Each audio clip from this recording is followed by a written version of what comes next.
సర్వశక్తి కలిగిన దేవుని పిల్లలకు మన రక్షకుడైన యేసుక్రీస్తు పేరిట ఘనత మహిమ ప్రభావము తండ్రి దేవునికి కలుగజేస్తూ మీ అందరికీ వందనాలు తెలియపరుస్తున్నాను. ఈరోజు ధర్మశాస్త్రములు అనేవి ఎన్నున్నాయి, ధర్మశాస్త్రము ఇప్పుడున్న ధర్మశాస్త్రం అంటే ఏంటి, కొట్టువేయబడిన ధర్మశాస్త్రం అంటే ఏంటో మనం తెలుసుకోవాలి. ఎందుకంటే యేసయ్య వచ్చిన తర్వాత ధర్మశాస్త్రము కొట్టువేయబడిందని ప్రవక్తల ద్వారా, యేసయ్య ద్వారా, అపోస్తుల ద్వారా తెలియపరచబడింది. అయితే ధర్మశాస్త్రం అంటే ఏంటి, ఏ ధర్మశాస్త్రం కొట్టివేయబడింది, అసలు ధర్మశాస్త్రం రెండు ఉన్నాయి అన్న విషయాన్ని మీరు ఎప్పుడైనా గ్రహించారా లేదా? ఈరోజు మనం తెలుసుకోవాల్సిన విషయం అదే. నిజమైన దేవుని ధర్మశాస్త్రం కొట్టివేయబడిందా, మోషే ధర్మశాస్త్రం కొట్టివేయబడిందా? కొట్టివేయబడటానికి గల కారణాలు ఏంటి, కొట్టివేయబడిన ధర్మశాస్త్రం ఏంటి, దేవుని ధర్మశాస్త్రం అంటే ఏంటి, మోషే ధర్మశాస్త్రం అంటే ఏంటో మనం తెలుసుకోవాలి. ఇప్పుడు దేవుని ధర్మశాస్త్రం అంటే ఏంటో నిర్గమాకాండము 24వ అధ్యాయం 12వ వచనంలో అసలు దేవుని ధర్మశాస్త్రం ఎక్కడ రాయబడింది అనేది అని ఇక్కడ మనం తెలియజేసుకున్నాం. నిర్గమాకాండము 24వ అధ్యాయం 12వ వచనం చదివినప్పుడు, అప్పుడు యెహోవా మోషేతో ఇట్లనెను, నీవు కొండ ఎక్కి నా యొద్దకు వచ్చి అచ్చట ఉండుము. నీవు వారికి బోధించినట్లు నేను రాసిన ఆజ్ఞలను, ధర్మశాస్త్రమును, రాతి పలకలను నీకు ఇచ్చేదను. ఆయన రాసిన ఆజ్ఞలు అంటే 10 కమాండ్మెంట్స్. ఇశ్రాయేలు స్వతంత్రం పొందిన తర్వాత వారి ఇష్టానుసారంగా బతకటం నేర్చుకున్న తర్వాత వారికి ఇష్టం వచ్చినట్టు దేవుని యొక్క ధర్మాన్ని మర్చిపోవటం, దేవుని నీతికి విరోధంగా బతకటం, దేవుడు చేసిన మహిమ కార్యాలన్నింటిని మర్చిపోయి దేవుని మీద విశ్వాసం లేకపోవటం, అలా జరగటం వల్ల ఏంటంటే ఆయన ఇసుకు పొంది చివరికి ఏం చేశాడు, మోషే గారిని సీనాయి పర్వతాన్ని తీసుకెళ్ళి 40 దినాలు ఆయన ఉపవాసం ఉన్న తర్వాత మోషే గారికి 2 రాతి పలకలను తండ్రి అయిన దేవుడు ఇచ్చాడు. అవే 10 ఆజ్ఞలు గల ధర్మశాస్త్రం అని ఇక్కడ చెప్పబడుతుంది. కనుక ఈ 10 ఆజ్ఞలు గల ధర్మశాస్త్రము దేవుని యొక్క చేతి వ్రేలతో అంటే అగ్నిలాగా వచ్చి, మనం 10 కమాండ్మెంట్స్ సినిమా చూసినప్పుడు చూస్తాం, ఒక అగ్నిలాగా వచ్చి ఆ 2 రాతి పలకలని రెండుగా చేసి దాని మీద ఇటు ఒక 4 ఆజ్ఞల్ని ఇటు ఒక 6 ఆజ్ఞల్ని రాసిస్తాడనమాట. ఆ 10 ఆజ్ఞల్ని ఆయన దేవుడు మోషే గారికి ఇస్తాడు. ఇది దేవుని యొక్క ధర్మశాస్త్రం. వీటిలో ఏముంటాయి అంటే దేవునితో ఎలా ఉండాలి, మనుషులతో ఎలా ఉండాలి, ఏది చేస్తే పాపమో, దేని మీరితే పాపం అనే విషయాన్ని ఆయన తెలియపరుస్తాడనమాట. కనుక వారికి ఆజ్ఞ ఇవ్వటం అనేది మొట్టమొదటిసారిగా అక్కడే మొదలైంది. అప్పుడు వరకు ఆయన ఏ ఆజ్ఞ వారికి ఇవ్వలేదు. ఎందుకంటే ఆయన అబ్రహాము చేసిన వాగ్దానం ప్రకారం అన్ని తీసుకుని వెళ్ళాలనుకున్నాడు. కానీ వారిలో అబ్రహాము యొక్క సంతానం యొక్క ఆలోచనలు, అబ్రహాము స్వభావం సంబంధించిన ఏది వారిలో కనపడలేదు. అబ్రహాము ఎంత దీన మనసు కలిగి ఉన్నాడో, ఆయన ఎంత విశ్వాసం ఉంచాడో, ఆయన అంత దేవుని విషయంలో ఒదిగి ఉన్నాడో, ఆ విషయాలన్నీ వారు కలిగి లేరు. కనుక వారి మీద విసుగు పొందిన ప్రభువు ఏం చేశాడు, మోషే ద్వారా ఆ ధర్మశాస్త్ర రాతి పలకల మీద ఆయన యొక్క 10 ఆజ్ఞలను రాసి ఇచ్చాడనమాట. కనుక ఇది మొదటిది దేవుడు ధర్మశాస్త్రము, దేవుని యొక్క ధర్మశాస్త్రము అని చెప్పబడుతుందన్నమాట. కనుక ఈ ఆజ్ఞగల ధర్మశాస్త్రం ఎక్కడ ఉంచాడు మన మోషే గారు, ఎక్కడ ఉంచాడు ఈ ఆజ్ఞగల ధర్మశాస్త్రం అనే విషయాన్ని ఇప్పుడు మనం తెలుసుకుంటే, ద్వితీయోపదేశ కాండము 10వ అధ్యాయం 4-5 వచనాలు చదువుకున్నప్పుడు, 10వ అధ్యాయము 4-5, ద్వితీయోపదేశ కాండము 10వ అధ్యాయం 4-5 వచనాలు. ఆ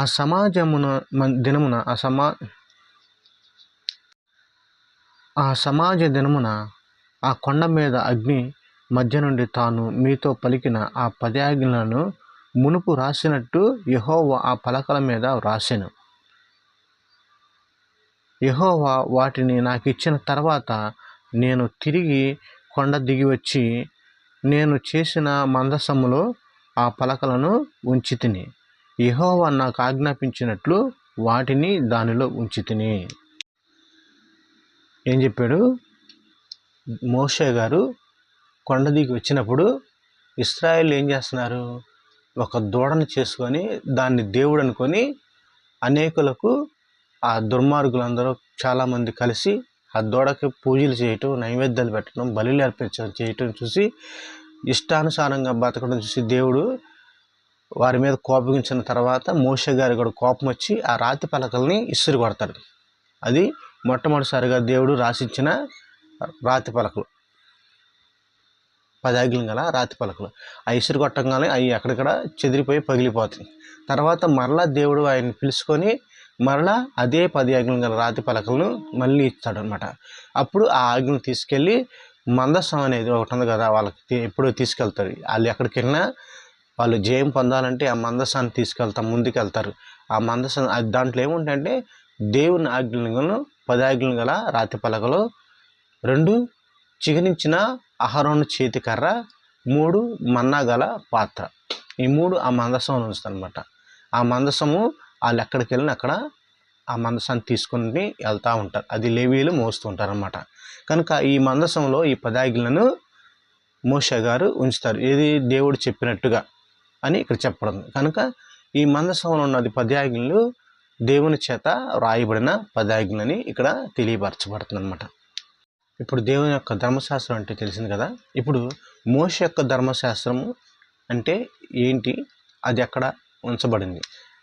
ద్వితీయోపదేశ కాండము 31 అధ్యాయము 9వ వచనం చూసినప్పుడు, ద్వితీయోపదేశ కాండము 31 అధ్యాయం 9వ వచనం, మోషే ఈ ధర్మశాస్త్రమును రాసి యెహోవా నిబంధన మందసం మోయు యాజకులైన లేవీయులకును ఇశ్రాయేలీయుల పెద్దలందరికీ దానిని అప్పగించెను. రెండోది 9వ అధ్యాయం తర్వాత 25, 24, 25 చదువుతాం.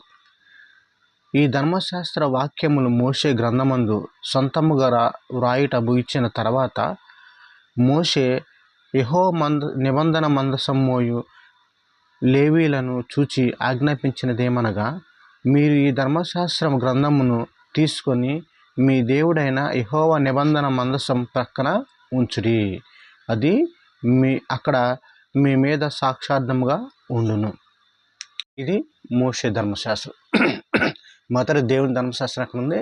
దేవుని మందసంలో ఉంచితే మోషే గారి ధర్మశాస్త్రం అంటే పత్రాల మీద రాసిన, తన సొంత చేతితో రాసిన ధర్మశాస్త్రం అంటే ఆ ఇశ్రాయేలు ఆయన విడిపించిన కాడ నుంచి ఈ మోషే గారి యాజకత్వం జరిగినంత కాలం ఏం చేశారు, వారు ఎలా తిరుగుబాటు చేశారు, లేకపోతే ఏ విధమైన కార్యాలు దేవుని ద్వారా జరిగినాయి, ఏ విధంగా మనుషులు వ్యభిచారం పట్టబడ్డ స్త్రీని ఎలా కొట్టి చంపాలి, ఇవన్నీ ఈ రకమైన సున్నతులని, బలులని, ఏ బలు ఇవ్వాలి, సమాధాన బలి అని రకరకాలన్నీ అక్కడ ఆయన యొక్క చరిత్ర మొత్తం ఆ యొక్క ఆయన రాసిన మోషే గారు రాసిన ధర్మశాస్త్రం ఉన్నాయి. ఇది దేవుని యొక్క నిబంధన మందసం పక్కన ఉంచబడింది. ఆయన నిబంధన మందసంలో దేవుని ఆజ్ఞలు ఉంటే దేవుని యొక్క ఆజ్ఞల ప్రకారం ఏం చేశారు, ఆ నిబంధన మందసంలో దేవుని ఆజ్ఞలు పెట్టి ఈయన రాసిన ధర్మశాస్త్రమును, మోషే గారి ధర్మశాస్త్రాన్ని ఏం చేశారు, నిబంధన మందసం పక్కన ఉంచారన్నమాట. ఇది మోషే ధర్మశాస్త్రం.